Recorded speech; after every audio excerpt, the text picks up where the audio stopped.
家好สบายดีทุกคนวันนี้ก็มาพบกับอยากบอกวีท็อกวิน้องอีกเช่นเคยแน่นอนเขายังอยู่ในส่วนภาษาจีนเท่าที่ได้สำหรับวันนี้ก็คงจะยังยกเสียงพยัญชนะในภาษาจีนขึ้นมาเรียนนั่นเองและวันนี้จะเป็นเสียงตัวใดเฮามาเบิ่งพร้อมกันเลย但首先我们去学新的声母我们该怎么办ติ๊กต๊อกติ๊กต๊อก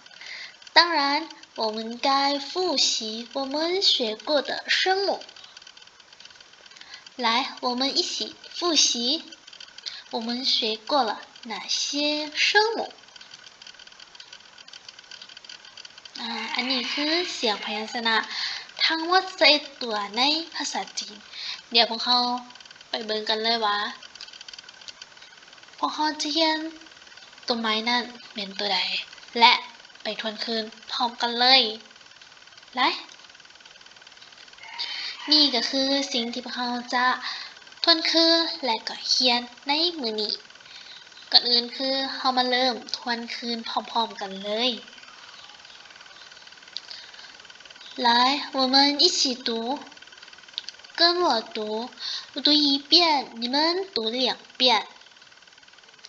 来，波，坡，摸，佛，的，特，呢。了个科呵好我们刚刚读的就是我们学过的声母来那我们看看我们新学习的是什么是3个声母是这个来有人知道吗这些该怎么读呢我们一起读吧第一个鸡鸡下一个七七最后西西โอเคนี่ก็คือ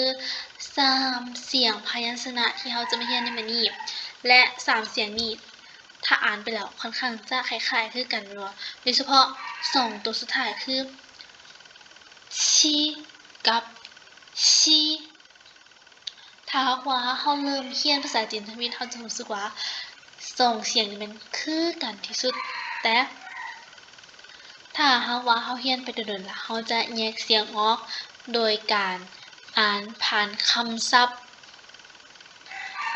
ว่าเพราะว่า2เสียงนี้เวลาอยู่ในคำศัพท์มันจะต่างกันแน่นอนอยู่แล้วเดี๋ยวเรามาอ่านพร้อมๆกันจีจีชีชีชีชีโอเคเดี๋ยว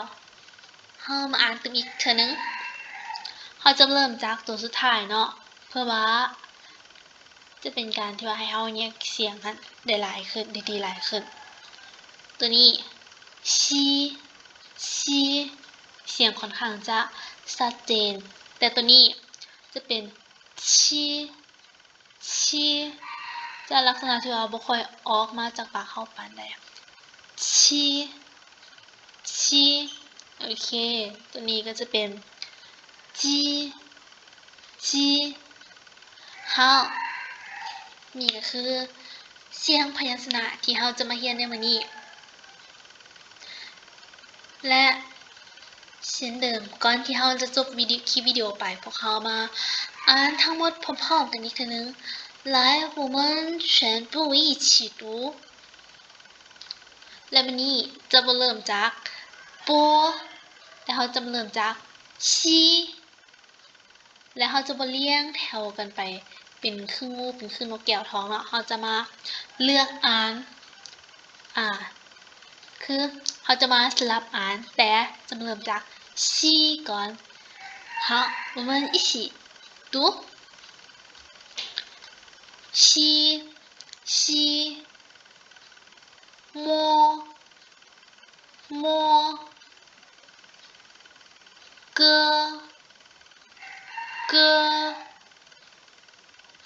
七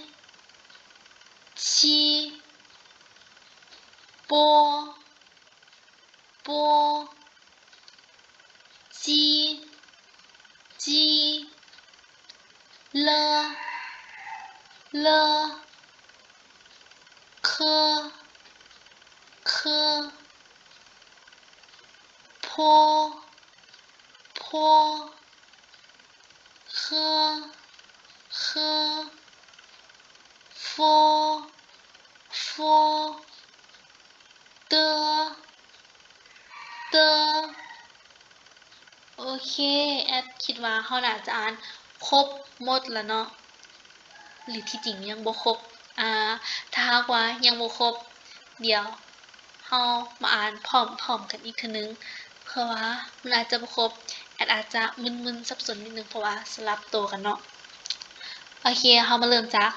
ทั้งหลุมขึ้นเทิงเนาะ从下到上ก็คือเริ่มจากหลุมขึ้นเทิงเดี๋ยว从下到上下หลุม上เทิง从ก็คือจากเต้าฮอตนั่นเองเนาะโอเคมาเริ่มกันเลย西七鸡喝喝歌了呢特的佛摸坡波โอเคสำหรับคลิปวิดีโอนี้ก็รู้สึกว่าจะเป็นวิดีโอที่ยาวนานเนาะแต่ก็คงจะต้องจบคลิปวิดีโอเพียงแต่ซ้ำนี้ถ้าว่ามีบอลขัดตกบกพร่องหรือขัดข้องบนใดก็ขอให้ชี้แนะเนาะเพื่อจะเป็นผลดีในการคลิปวิดีโอครั้งต่อไปโดยเฉพาะตะกี้ที่ว่าเขาอ่านสลับตัวกันไปแอดก็บ่ซื้อว่าแอดอ่านครบแล้วหรือยังเนาะเดี๋ยวต้องจบคลิปลงเพียงแต่ซ้ำนี้บ๊ายบาย谢谢见